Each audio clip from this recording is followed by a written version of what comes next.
আজ চাঁদ রাত। শহরের আকাশ ভরে গেছে আলোতে, আতশবাজিতে, আনন্দের শব্দে।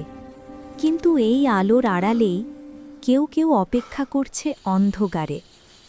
একটা ছোট্ট ঘর, ভাঙা টিনের চালের নিচে একটা ছোট্ট মেয়ে বসে আছে দরজার দিকে তাকিয়ে। তার চোখে স্বপ্ন, এই ঈদে সে পরবে একটা লাল জামা।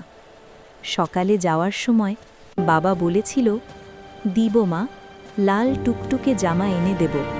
সারা দিন রোদে ধুলোয় ক্লান্ত শরীরে রিকশা টেনে সে শুধু একটাই কথা ভাবছিল, মেয়ের হাসি।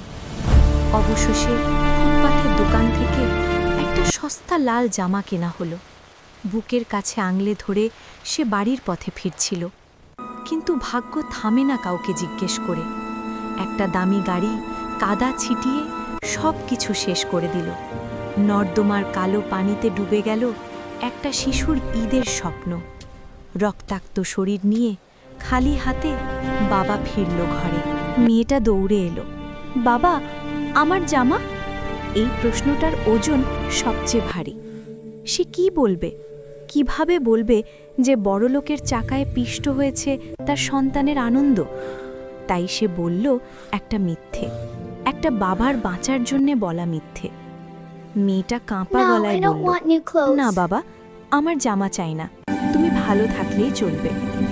বাইরে তখনও বাজছে গান, ফুটছে আলো, আর ভেতরে দুইটা হৃদয় নিঃশব্দে ভেঙে যাচ্ছে।